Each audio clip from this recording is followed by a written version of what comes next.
If you have your Bibles, I'd like you to turn to Revelation 12. Revelation 12, we're going to be looking at verses 6 through 17, and we're going to do a little bit of review at the beginning, but then we'll get into the heart of the passage today.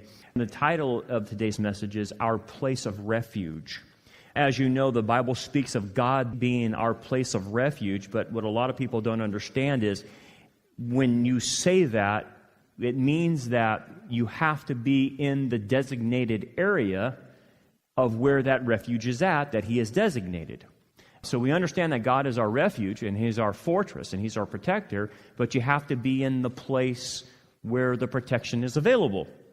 And even in our own personal lives, you will see that obedience is what gets you there. As long as we obey the Lord, that provides a shelter, that provides a protection for us. And it might be simply an attitude adjustment. It might be a certain location that you need to be in. It might be in a certain church location or whatnot. It means a lot of different things. And so the key in understanding your Christian walk is to understand where the place of refuge is for you.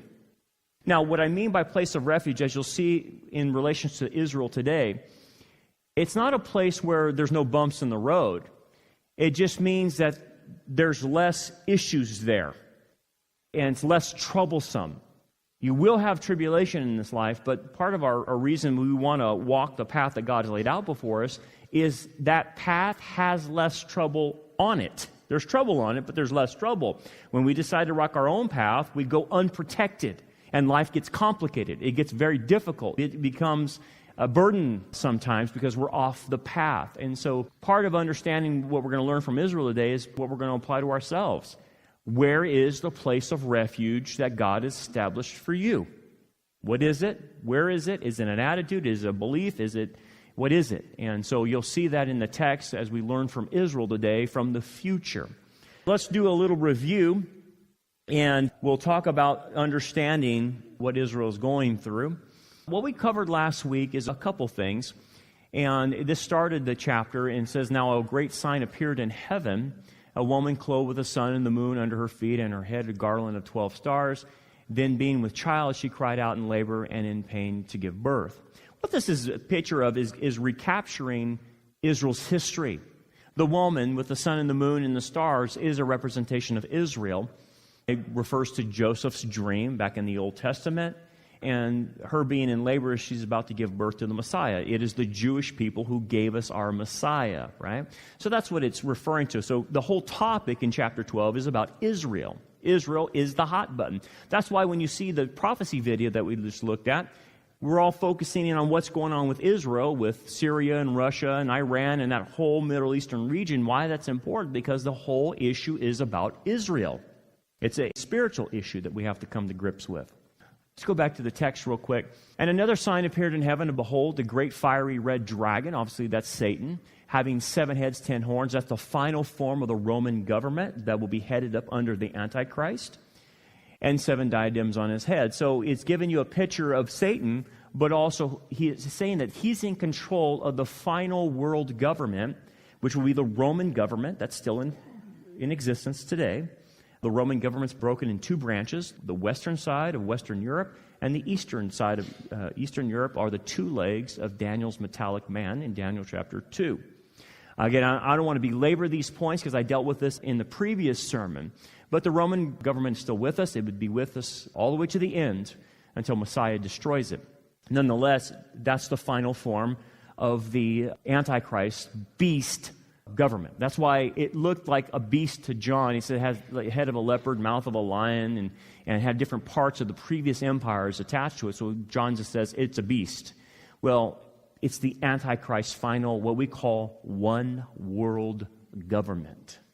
Now, 10 years ago, or even 15 years ago, when I used to say one world government, people would say, well, that's conspiracy theories. It's not a conspiracy theory anymore. That's all what they're wanting. They're saying this is the final solution to our problems is a one world government. So it's not a conspiracy theory.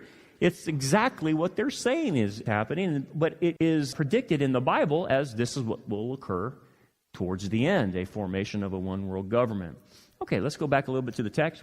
Again, this is all we're still reviewing. His tail drew 1/3 of the stars of heaven talking about the fall of Satan and him bringing his angelic hosts, his fallen angelic hosts, and they threw them to the earth, and the dragon stood before the woman who was ready to give birth to devour her child, that's the Messiah, as soon as it was born. So we understand that Israel has been attacked, persecuted all her history, and then even when Messiah was born, Satan tried to kill Messiah, obviously through Herod, remember, putting the edict out to Bethlehem and kill all the children under 2. And then throughout Messiah's life, Satan was trying to kill him through other people before he could get to the cross. And so it was always an effort to kill Messiah at the wrong time, in the wrong manner. And he was unsuccessful at that. But then when Christ even went on the cross, Satan tried to get him off the cross. He didn't want him to die at that time.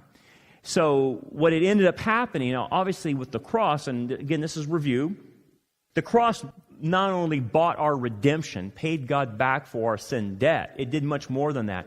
It was the final judgment to Satan as far as an edict from the bench, if you want to call it that.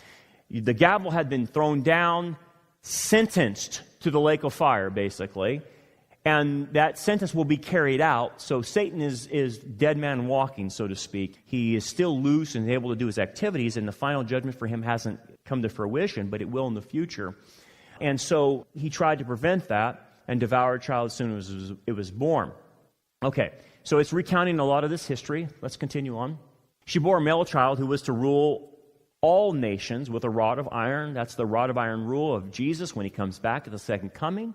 He will rule as king over the planet Earth, and I talked about that last week.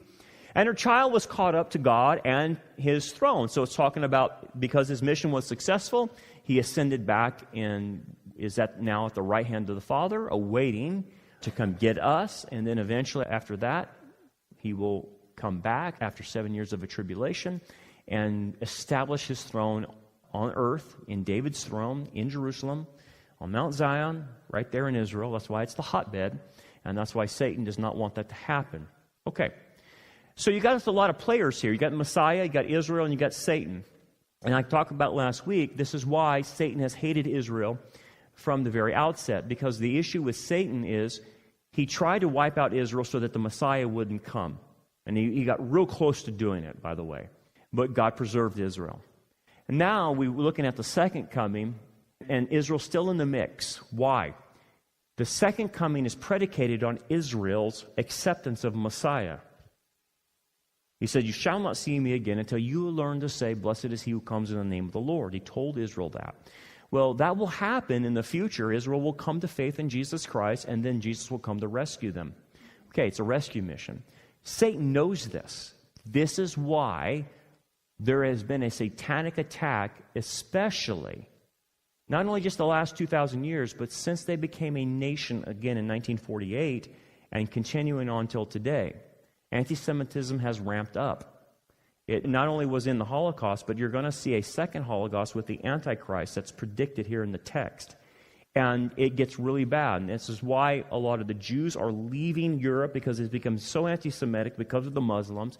And even in America, the last few years have been high stats for anti-Semitism going on in America, blaming the Jews for everything. And God is going to call his people back to the country of Israel, the nation of Israel, because that's where it all goes down. Okay. Nonetheless, now we enter, that's the review. If you want to listen to last week's sermons to get more in depth, you can. That's up online. But now let's start with part 2 of this and understanding this place of refuge that God has for Israel in the future. In verse 6, "Then the woman fled into the wilderness, where she has a place prepared by God, that they should feed her there 1,260 days. Let's stop right there. So now it jumps from the ascension of Messiah, and we're jumping into the future, way into the future, and we've jumped now into the tribulation. And we're dealing with Israel still, same theme, but we've now jumped. It's called a prophetic telescope. It's like having two mountain peaks between. So we went through the valley, now we're at the next mountain peak, Israel in the tribulation. Okay. So Israel, as you know, is reconstituted as a nation. It will continue as a nation through the tribulation. But, as you know, Israel will get into a deal with the Antichrist. He will cut a covenant with them, a strong covenant. It's a 7-year deal. And this covenant will then be broken, and he will then turn on Israel and try to destroy her completely, to wipe every Jew off the face of the planet. That's his intent, because if there's no Jews on the planet, they cannot call for Jesus to come back. And he's trying to play a legal game with God. And so this false Christ, this counterfeit Christ, will do this deal, but then try to wipe them out. So what's happened is that God has now prepared a place for her to hide from the Antichrist, because he will do this at the midpoint of the tribulation after 3.5 years. And so basically he will persecute Israel for 3.5 years before Messiah comes back. And so it's the most intense time for Israel has ever seen in their history. Worse than Pharaoh, worse than Haman, worse than Nazi Holocaust. Because all bets are off. He's got to wipe out every Jew on the planet, and that's what he will intend to do. So what God has done is prepared a place for Israel to be protected at that time. It's a place of refuge. And so we'll talk a little bit more about that. But notice the next phrase, as what's going on earth, something happens in heaven. Verse 7, and war broke out in heaven. Michael and his angels fought with the dragon, and the dragon and his angels fought. Now, the idea of Michael is important because Michael relates to Israel. Michael is the chief prince of Israel. Every country has an angel assigned to it, and probably every country has a demon assigned to it from Satan. Michael is the chief prince of Israel. He protects Israel. That's why he's named in the text. He also is the highest ranked angel after Satan's fall. He is an archangel. Satan actually was the highest ranked angel, the most powerful, most beautiful of all the angels. So after his fall, then Michael takes that position as the lead of all the angels. And so what happens is, what's happening on the ground, there's always a correspondence to what's happening in the heavens. Rest assured today, you see Russia, you see the formation of Gog and Iran and Turkey and Syria and all these people locking and loading ready for Israel. Rest assured that what you see happening on planet Earth, there's stuff happening in the heavenlies. Every time you'll see this in passages where there's something's happening to Israel on earth, there's something happening in heaven. Well, Israel's about to go through their worst period of time in persecution history ever, and at the same time, Satan is doing an attack on heaven itself. Now, this is sometimes perplexing to people because they don't realize that Satan still has access to heaven. If you and I were to die tonight, or if the rapture should happen and we went to heaven, you would actually get to see Satan. You know why? Because he goes there quite frequently. Because he accuses the brethren day and night before God in heaven. So a lot of people are perplexed that Satan still has access to heaven. Yes, he certainly does. Look at Job 1. He went before an audience of God. So he still has access. So even if you and I were in heaven, you would see Satan and even demons have audiences with God. That's got to be kind of unnerving, to say the least, because you'll see in the text that all heaven breaks out in praise once he's cast out finally. So Satan basically has access to heaven, and he has access to earth, our abode. And he goes back and forth, back and forth. So what does he do in heaven? He accuses us. What does he do on earth? Becomes an angel of light and becomes a prowling lion looking for whom he may devour. It's one of those two aspects on earth and the one aspect of the accuser in heaven. Let's return to the text. So this war breaks out, but they did not prevail, nor was a place found for them in heaven any longer. So basically, Satan tries to attack heaven, tries to make a run on heaven, and Michael and his angels are successful in throwing him out, and he's cast what we call to earth's abode. And you have to understand in biblical terminology, there are different abodes throughout the Bible. There's basically 5 abodes. One is God's throne, or in heaven, and the New Jerusalem's there. Then you have the atmosphere or space. That abode that encompasses the universe is basically the abode of the demons, the abode of Satan. That's where their abode is. And again, it doesn't mean they can't have access to earth, but it's not their real place. Their place is out there in space. Earth is our abode. Obviously, demons and Satan have access to that, so do angels. The other abode is Sheol or Hades. That's inside planet Earth, the place of the dead. That's where people go when we say they go to hell. They go to the fourth abode. And then that fourth abode will eventually be destroyed when the new heaven and new earth get created. And then the fifth abode is what's called the lake of fire, or Gehenna. So there's basically 5 abodes. So basically what's happened here after this fight that ensues in heaven is Satan is permanently cast out of heaven once and for all and confined, not just to space. He's not even thrown into space. He's thrown to the earth abode. He's locked in to our environment. He can't escape our environment along with his demons that follow him. Let's go back to the text, verse 9. So the great dragon was cast out, that serpent of old called the devil and Satan, who deceives the whole world. He was cast to earth, and his angels were cast out with him.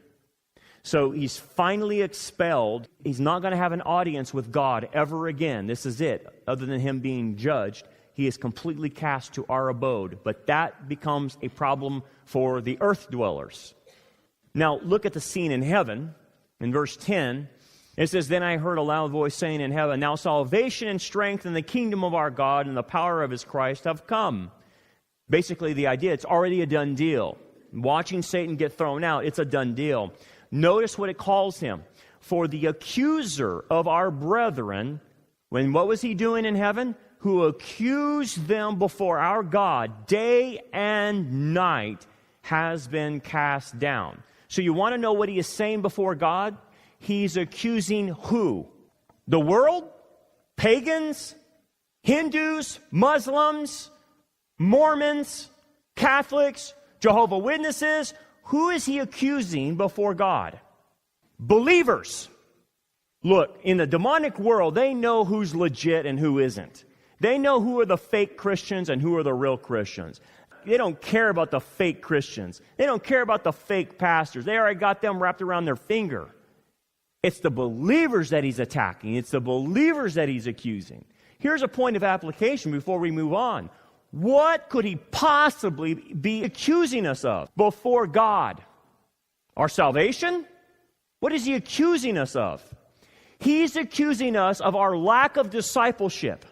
He's accusing us of our lack of integrity, our lack of morality, our lack of living for Christ. He's accusing us before the throne for sanctification issues, not so much salvation issues.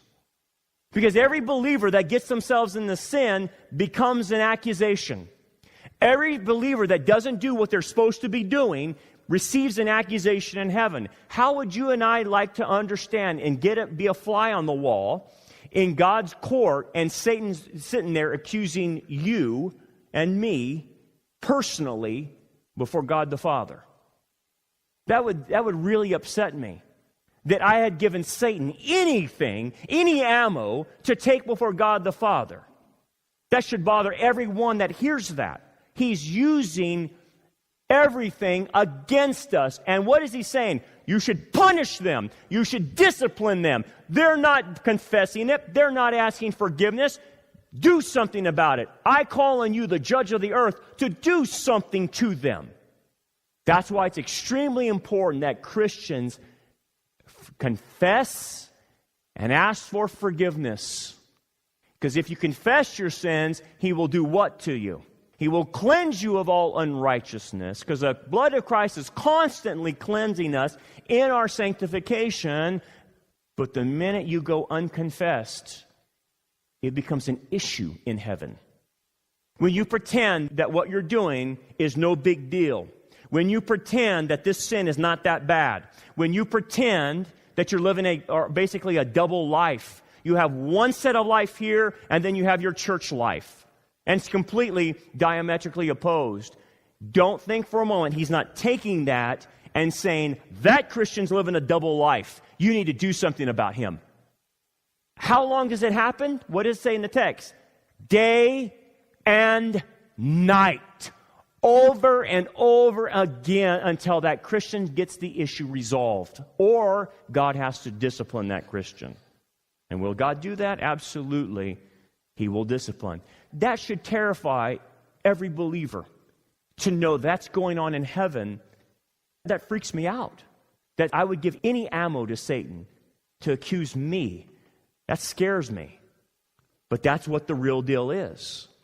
Now, they're rejoicing in heaven. Let's return to the text, verse 11. And they overcame him by the blood of the Lamb and by the word of their testimony, and they did not love their lives to death. Notice the three aspects. I want you to note this. Faith, hope, and love. What do you mean? What's the faith? They overcame him by the blood of the Lamb. And these are talking about the tribulation saints in heaven, in context, who have been martyred. Okay? We're there as well, but this context, it has to do with the tribulation saints. This is what they're saying. How did the tribulation saints overcome him? Faith. They overcame him by the blood of the Lamb. Faith is what got them cleansed by the blood of the Lamb, because they believed in the Messiah, right? And notice the second phrase, and by the word of their testimony. That's the second phrase. That's love. One's faith, then that's love, and I'll show you the hope in just a second. The faith of their testimony, what is the testimony? Of them giving their personal testimony, like we talk about? No. That's misconstruing of the idea and the concept in the Hebrew mindset. Their testimony has to do with them and their public confession of Messiah during the tribulation. What do you mean? See, it's one thing to believe, and you can believe, and this was happening in the first century. A lot of Jews believed in Messiah, but they simply would not confess Messiah publicly. How do I know this? It says this in one of the passages in the Gospels, John 12:42. Let me read this real quick. John 12:42. Among the rulers, many believed in him, but because of the Pharisees, they did not confess him, lest they should be put out of the synagogue. Did you catch that? Many believed in him, but refused to publicly confess him because they were afraid of the societal ramifications that it would bring on them. So in the first century, there was a lot of Jewish believers who were Secret Service Christians. No one knew who they were. They were all secret because they would get cut off. We're on to something. That's what's happening in the tribulation. If you name the name of Christ and say you're a believer in the Messiah in the tribulation, guess what happens to you? Live and let live? No, you chop your head off. They go right after your head. You're dead. We're talking about martyrs. We're talking about tribulation saints who openly confessed, I'm a believer. Cut my head off. I don't care. They publicly confessed. This is important. There's an application for you and I in this. In your walk with the Lord, you're saved by faith. There's no doubt about it. But in your sanctification, in your rewards, not salvation, in your sanctification, in your rewards package, your right to rule in the millennial kingdom is tied to your public profession of Messiah. This is why you'll see texts in the Gospels from Messiah, and people think this is a salvation issue. It's not. But in the Gospels, he will say, if you confess me before men, I will confess you before my Father. If you deny me before men, I will deny you before my Father. That's not a salvation issue. That is a rewards issue because the context was dealing with discipleship. What do you mean? Let me go further. 2 Timothy 2:12. Paul's talking about enduring persecution because of the public testimony of him and Timothy. And he's telling Timothy, man, I'm in jail because of this, but I'm enduring. And he says, if we endure, notice this, endure what? The persecution that comes from being public with knowing Christ. If we endure, we shall also reign with him. If we deny him, he also will deny us. What? The text then points back to the point of reigning. If a Christian goes through their life and no one really knows they're a Christian other than their immediate family, the people at work don't know they're Christian, the people in their schools don't know they're a Christian, they keep silent wherever they go. They're like the Secret Service. You don't know who they are. They're a ghost Christian. That person is denied the ability to rule and reign in the kingdom age. It's taken away from them. Those Christians, though, who publicly profess, I am a Christian, and more than just I am a Christian, but profess the law of the Messiah, the principles of the Messiah, you're going to get a lot of persecution like Paul told Timothy. God bless you for enduring, because the reward is you will get to rule in the kingdom because you didn't deny the Messiah. This application is probably one of the most important things in our day. We have a lot of people in our culture that are Christians that claim the name of Christ, but refuse to take a stand for any principle in the Bible. How can you be a Christian but deny saying anything against transgenderism, against the homosexual movement, the LGBT movement? How do you stay silent like that? See, that's part of what Jesus talked about.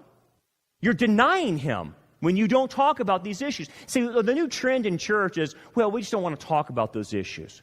We don't want to talk about Marxist infiltration. We don't want to talk about your about Israel and because many of them are anti-Israel. We don't want to talk about those issues because they're controversial. No. They're Scripture. They're Scripture. It's not being too political. It's about me confessing Christ. It's about me telling you this is where the Bible stands. And like me or hate me. But it is what it is. And I'm not going to go away and shut up. You can tell me I'm a hater. You can tell me I'm a racist. You can tell me I'm homophobic. I don't care anymore. I'm going to tell you like it is. And that's how every Christian needs to start becoming in our culture, because the sin of silence pervades most of the church. Well, I want to be liked. I don't want to be hated. I don't want to be called a racist. I want that promotion at work. Hey, man, you're going to have to pay a price somewhere. You can rule in this life all you want by staying silent, but when we get into the next life, into the kingdom age, you're going to be denied before the Father. You're going to be denied rulership. Man, that's real threats. That ain't empty threats. That's not, well, maybe, I don't know. It's real. You have to take it that seriously, because that's what they're doing. And notice this, and they did not love their lives to death. They were willing to die for the Messiah. That's hope. Hope in what? Why are they willing to die? Because they know they're going to be resurrected. They know Messiah promises, if they kill you, I'll resurrect you. No big deal. No problem. I'm the God of the universe. Notice how all three elements are there: faith, hope, and love. You see all that? All of that's amazing. That's how they overcame the devil, is because of their faith, because of their love. And love for who? Love for Messiah, to identify with him publicly, but also love for the world, as God loves the world. Ask yourself, if you went to a doctor and you had cancer, and he says, you know what, I don't want to offend you, but here's some aspirin. I hope you feel better, because I don't really want to upset you and tell you what's really going on, but you're littered with cancer. But I don't want to tell you that, because that's going to offend you. So I want to be a nice doctor. I want you to keep coming back to me, and I want you to like me. So I'm just going to say, you know what's all right, dude? Just take 2 aspirin, you're fine. What doctor would you rather have? The doctor that says you're okay, or the doctor says, hey, man, this is serious, man. We got to get to work. You got cancer. We got to get this out of you. We got to start treatment right away. What kind of doctor would you want? Which one is more loving? It's the one who's telling you the truth, right? There's where the love is. It's not just love to identify with Messiah, but when you tell people the truth, you're showing love. Those who keep back the truth are doing them a disservice. They're actually showing hate, dislike, by me not telling you your house is on fire. That's a lack of love. It lets you burn up in your house. All that to say is, that's how they overcame in the tribulation, and that's how we're to overcome. Let's return to the text. Verse 12. Therefore rejoice, O heavens, and you dwell in them. We're there. The tribulation saints that have been martyred are there. But woe, or oive, to the inhabitants of the earth. The inhabitants of the earth and of the sea are what's called in technical terms earth dwellers. Earth dwellers. What it means in that technical terms, like 11 times used in Revelation, is these belligerent fools are not coming back. They have crossed a line. They're not coming back.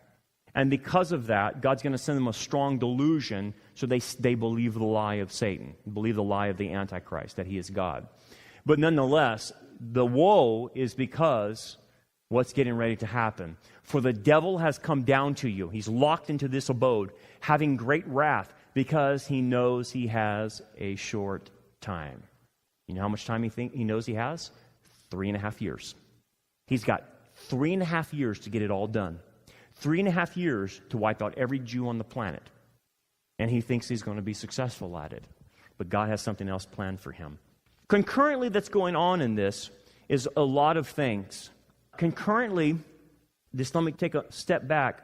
What's happening right now is the Antichrist has risen to power. He's not in full control of everything. There's a war that happens, a second world war that happens in the middle of the tribulation. This is Daniel chapter 11, 40 through 45, somewhere in that neighborhood. This is the second world war. Now, there's a world war at the beginning of the tribulation. There's a world war in the middle of the tribulation. That's what I'm talking about right now. And then there's a world war called the Campaign of Armageddon at the end. So there's 3 world wars actually in the tribulation. During the second world war in the tribulation, Antichrist goes to war against the 10 kings. And again, I don't want to I have to qualify everything. You have to go back and listen. The 10 kings are 10 designated rulers that will control the one world government temporarily. But then he arrests control from them, and he takes out 3 of the kings, and the other 7 submit to him. It's in Daniel chapter 11, 40 through 45, that this war happens. And he basically takes the king of the north, the king of the south out, and the king of the east out. He takes those 3 kings out. In this war, though, Antichrist is killed. He receives a mortal wound to him. It's at this time, though, that his body is laying in state, but then he actually has a counterfeit resurrection. He comes back to life. And because of that, he counterfeits the resurrection. Don't ask me how that happens. Don't ask me all this that goes on there. There's a lot of conjecture. But some have conjectured that God gives Satan the power to do this. But it's in Revelation 13, he comes back to life. And because of that, he has this counterfeit resurrection, and then he has a counterfeit second coming, and he starts ruling globally for 3.5 years. It's at that time he breaks his covenant with Israel and turns on her and tries to destroy her. It's a big deal. Lots going on the ground, as you see that's going on in heaven at the same time. Okay, so that being stated, let's go back to the text.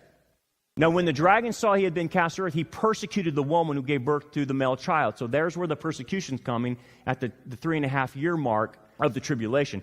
At the first half of the tribulation, he's really nice to them. He's their pal. He's their buddy. He's the guy they were waiting for all this time. And by the way, if you look at Israel's rabbis and what they teach, they are completely set up for the Antichrist. Completely set up for him. Everything these rabbis teach are setting Israel up to accept the Antichrist. It's mind-blowing to watch this. They're completely deceived. I think the rabbis are deceived. Nonetheless, let's go back to the text. God's going to help Israel. Jump to Zechariah 14. Once he starts persecuting Israel, it gets bad, and it gets bad really fast. So what Antichrist does is he then from his headquarters in Babylon, moves and plants himself militarily in the Jezreel Valley, or what we call the Valley of Armageddon. He plants himself there to attack Israel. And a lot of what's happened to Israel is they're now being clumped up in a city called Jerusalem. This is what happens to Jerusalem. The day of the Lord is coming, and your spoil will be divided in your midst. For I will gather all the nations to battle against Jerusalem. The city shall be taken, the houses rifled, and the women ravished or raped.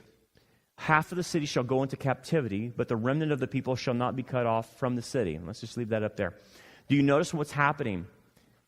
Antichrist goes on a full-blown attack. His soldiers are there taking Jewish women and raping them. There's house-to-house fighting. If you understand how Jerusalem is built, there's little pockets and corners and stuff. It's very hard to navigate through Jerusalem, but it starts house-to-house fighting. And the city goes into captivity of the Antichrist, and things get really, really bad there. So here's the deal. Did Jesus warn about this? Did Jesus give a plan of escape? Did he do anything for them? Yes. Jump to verse 14. But the woman was given 2 wings of a great eagle.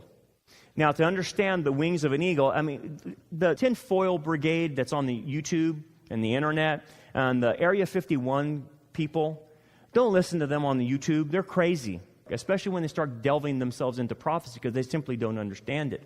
You'll see many goofballs on YouTube say, Israel was given wings so they can fly away. That's probably referring to the American eagle, so America comes to rescue Israel. It's like, oh my goodness, how did you get that one? That's just bad exegesis. It's not America. It's not. It's simply understanding where those frames of references come from, which John expects us to know. What are the wings of an eagle? What is that referring to? It refers to the Exodus. It's not the American Air Force that provides a ride for them. I don't know how people get that stuff. The wings of an eagle, God told Israel, I bore you on eagle's wings when I delivered you out of Egypt. What it means is a Hebraic euphemism, which means a successful escape.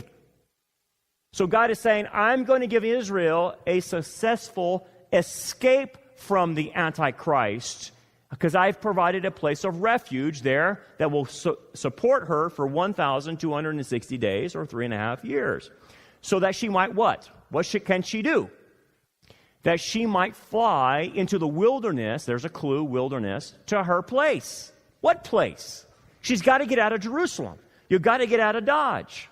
We have a clue here. It's in the wilderness. Do we have any more clues? Yes, we do. Let me turn to the Olivet Discourse in Matthew 24. This is the private instruction by Jesus to the disciples about what goes on and what signals to run. Then they will deliver you into tribulation and kill you, and you will be hated by all nations for my name's sake. That's anti-Semitism right there. He's talking about Israel. And then many will be offended and betray one another, Jew upon Jew, and will hate one another. And then many false prophets will rise up and deceive many. That will happen in Israel. And because of lawlessness will abound, the love of many will grow cold. What will happen is Jews who support the Antichrist will turn in fellow Jews who believe in Messiah. They will stab their own brethren in the back, so to speak, for the Antichrist. But he who endures to the end shall be saved. That salvation is not soteriological. It has to do with a physical salvation of Jesus rescuing them physically from being destroyed by the Antichrist. And this gospel of the kingdom will be preached in all the world as a witness to all the nations, and then the end will come. It's talking about the 144,000 witnessing. Therefore, and here's the clue, when you see what? The abomination of desolation spoken of by Daniel the prophet standing in the holy place, whoever reads, let him understand. So this is a warning to the Jews, a survival manual. When you see Antichrist go into the temple and commit what's called the abomination of desolation, which means he goes in the temple, proclaims himself to be God, 2 Thessalonians chapter 2, and then sets up an idol, Revelation 13, you got it. Then you're supposed to do something. Then let those who are in Judea flee to the mountains. Revelation 12 is saying wilderness. Now it's saying mountains. There's another clue. Let him who is on the housetop not go down and take anything out of his house. And let him who is in the field not go back to get his clothes. Just drop everything you're doing and run, because Antichrist is going to kill you. But woe to those who are pregnant and to those who are nursing babes in those days. Why? Because kids and babies will slow the mothers down. They'll probably get killed by the armies of Antichrist. And pray that your flight may not be in winter or on the Sabbath. Why? Well, Gentiles wouldn't have a clue what he's talking about, but Jews do.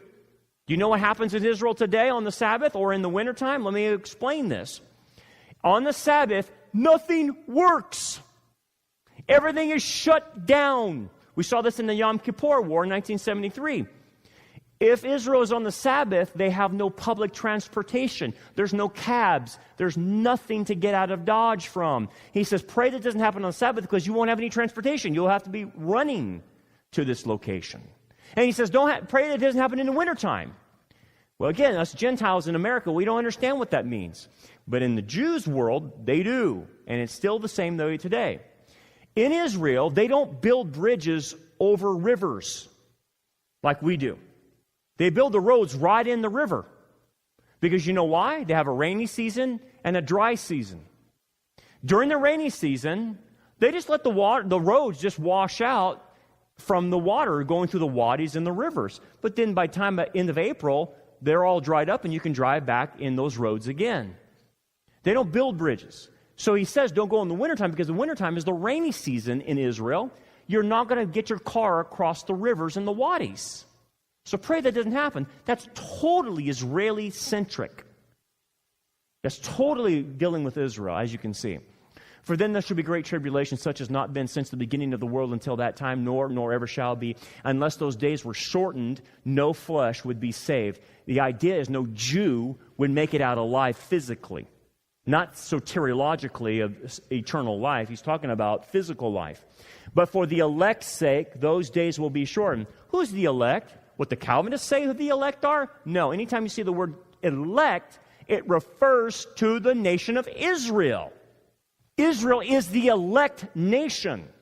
So he says, for the elect's sake, for Israel's sake, those days will be shortened. Thank God, because if it weren't, every Jew on the planet would be eliminated by Antichrist. So we got a clue. Let me throw in some more clues. Let's add it all up together to find out where this place of refuge is. First thing we want to see. Revelation 12, 6 and 14 talk about it's prepared in advance. It's an adequate place of refuge, talked about. Let's go to the next one. It's in the wilderness. Let's keep going. In Matthew 24, we just learned that it's in the mountains. And let me add some more. Isaiah 33 talks about it's on high, refers to mountains. It's a place of defense. It's the munitions of rocks. It's easy to defend. It's in Micah 2:12. The sheep are gathered at, starts naming the place, Basra, the sheepfold, in the region of Mount Seir, the hairy mountains, which is modern-day Petra, Jordan. Daniel 11 adds a little bit more to this. Jordan will escape the Antichrist domination, so it's logical for the Jews to flee to southern Edom. Isn't that interesting? The Antichrist will control the entire planet except little Jordan, which is the very place the Jews are going to go to hide from him, particularly in Petra, Jordan. So here we are. You have now discovered the place of refuge. Right here. Jerusalem's up here. Dead Sea. Petra is right here. This is Edom. This is where the Edomites were. This is where Esau's descendants, and they created a rock fortress that is in the form of a sheepfold. That's why it's called Basra. Basra means sheepfold. Every sheepfold in the Middle East had a narrow entrance and then it opened up. And that's exactly what this mountain range does. A narrow entrance and then it forms a barrier around it, which is completely defensible. It's amazing. This, by the way, if you're a Jew running from the Antichrist, it's 100 miles. So they're going to have to go out this way, down the Dead Sea, through the Rift Valley, and make their way to Petra. That's why he told, pray you're not pregnant, pray you don't have little kids with you, because you're going to have to run. And if it happens on the Sabbath, there's no public transportation that has taken you 100 miles down to Petra. But here it is. That's where they're going. That's where God will provide. Let me show you some more pictures of Petra so you kind of get an idea of the place. You see how these rocks form a munition, a defensible barrier around them? And then you start seeing these little caves all through the rocks. That's where the Jews are going to hide. This is the entrance to Petra. Can you get a tank? Can you get anything through that? You can only go through camel. And by the way, if you go to Petra, don't ride a camel. I can just tell you that right now. Do not ride a camel. Do you know why? A buddy of mine was over there, and you pay X amount of money to ride a camel. And that camel, when he puts on his brakes and you're not holding on, you'll do a Peter Pan right off the front of that camel. And he said, I was sitting down there, and I was watching this old boy ride this camel. This camel was just going, and that camel just stopped. And the old boy just Peter Pan right off the top. And unfortunately, man, the dude came down and hit his teeth on a rock and broke all of his teeth out. And he says, you're in the middle of Petra. There's no hospital here, man. And all his teeth were knocked out. My advice to you, you go to Petra, don't ride a camel. Okay. But this is the entrance. Look at that. Do you see how defensible from a military standpoint that is? When you only have to defend an entrance that size, you can defend it forever, at least for 3.5 years. From the Antichrist army, you see how protected they are? And this is the ancient library of Petra. You've probably seen this on movies and stuff like that. Indiana Jones made his way there as well. You remember? They filmed, there's a gift store. By the way, there's no Indiana Jones artifacts there because it looks like Arab and Muslim garb and stuff like that, and they have little goat heads right here, so I wouldn't want to buy that because that's an idol. But nonetheless, when you go there today, they filmed Indiana Jones, The Last Crusade there, so it's gotten popularized by that. But interesting enough, what makes it popular from a believer standpoint, early believers in the early 19th century and early 20th century knew what you and I are studying, and you know what they did?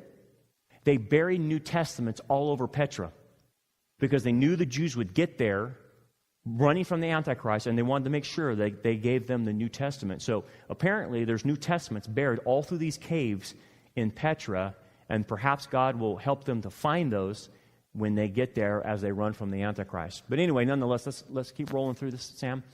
And you can see the caves that are just hewn out of the rocks, which is a great place to hide if militarily. And this is the open structure of the ancient settlements. This is a Roman amphitheater that's still there. Everything was just carved right out of the rock. And I want you to think providentially how important that is. They didn't make houses in Petra, the Edomites, out of sticks and wood or anything like that. They dug their dwellings in rocks. You see beforehand how God has prepared beforehand something. That place has been prepared thousands of years ago that stands in rock. It can't move. And so it's a great show of providence for the Jews.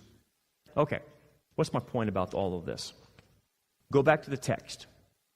Israel will go here.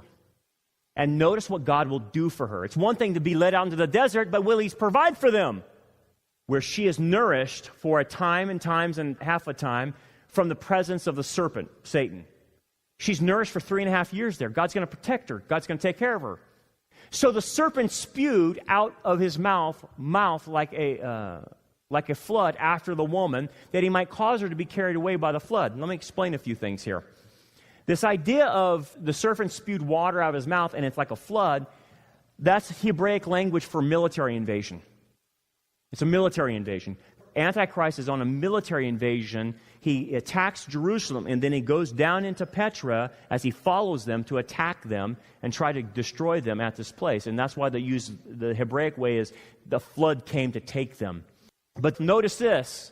The earth helped the woman, and the earth opened its mouth and swallowed up what? The flood, which the dragon had spewed out of his mouth. What happened? As they're going there, Antichrist pursues them out there into Petra, and they're surrounding Petra, trying to get at the entrance, and God provides a miraculous, what we call a terrestrial miracle. Just what happened, remember, with Moses in Korah's rebellion. What happened in Korah's rebellion? Everyone who rebelled against Moses, the ground gave way and sucked them in, and they went to hell straight, alive, basically. The ground opened up and sucked them in and then closed up on them. All their belongings, everything they had, it just took them away from that period of time. Another thing will happen similar in Petra to Antichrist's armies. Not all of his armies, but those who sends out, they will get taken into hell physically by being sucked into the earth and it opening up and taking their lives. That's amazing. So God is prepared. If you go to the place, I will help you. Notice that they're nourished. You see that word nourished, that they're taken care of?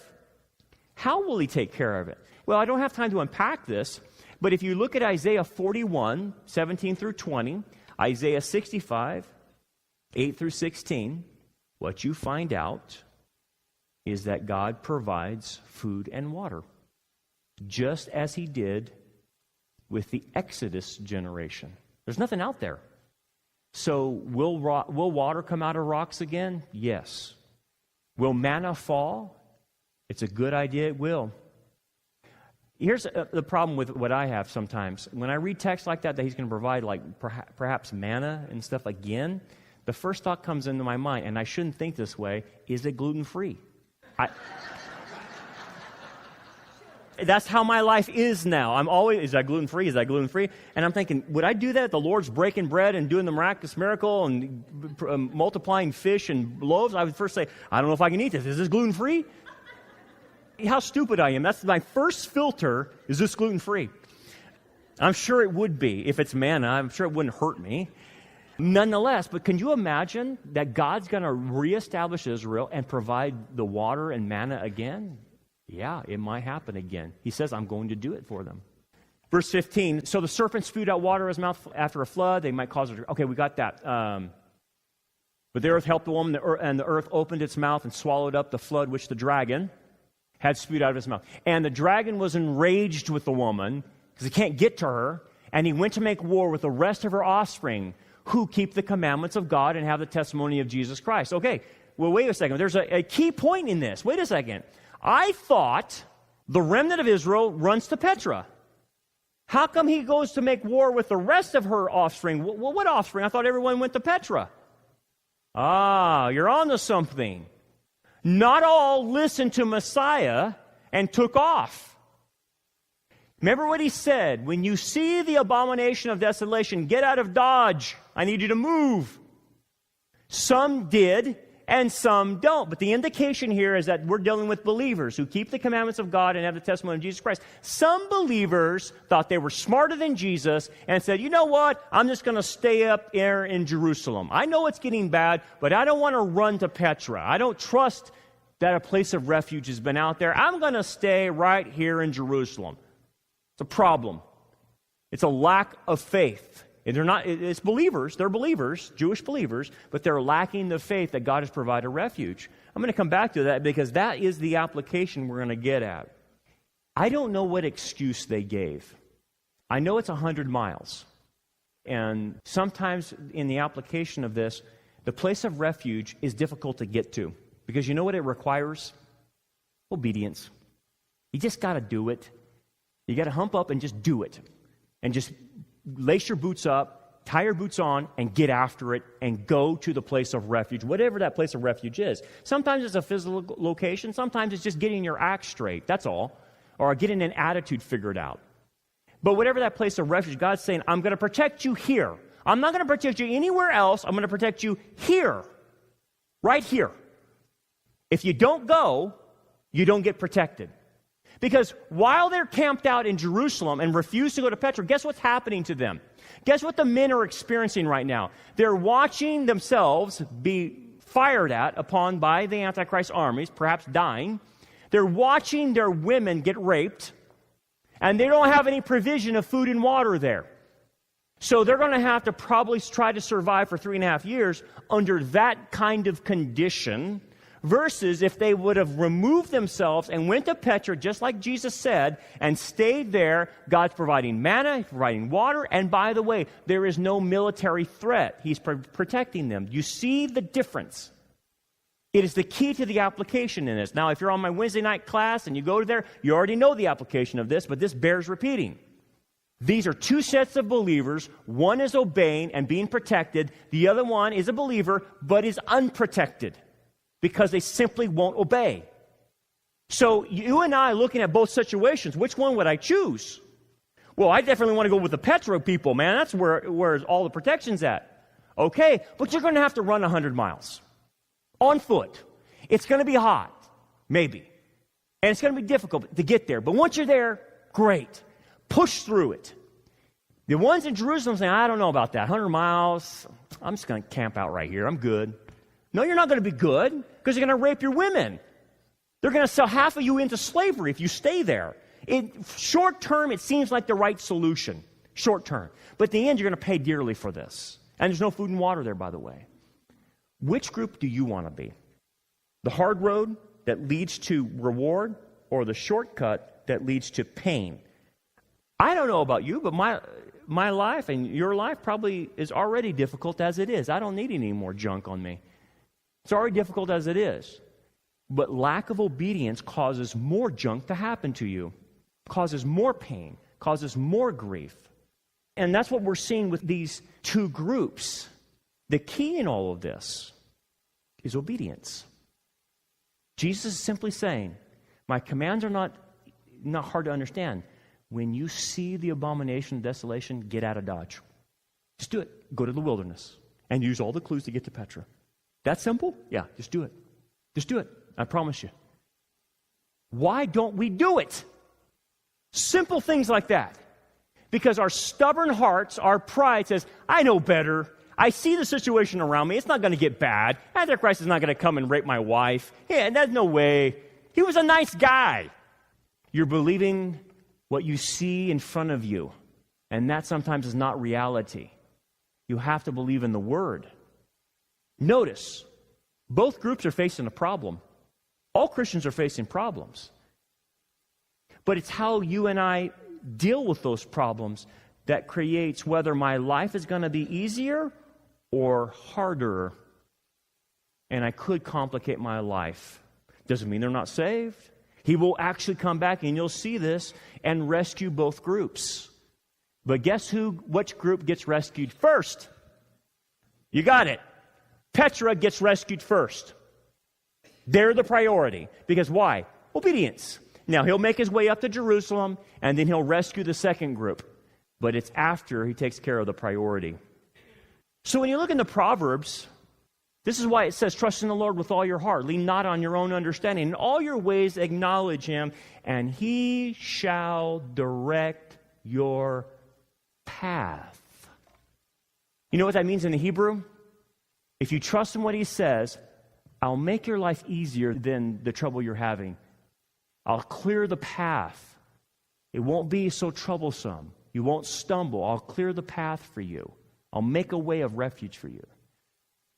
But if you trust in your own self, your path is going to get very rocky. Trust in the Lord with all your heart. That's what the tribulation saints did.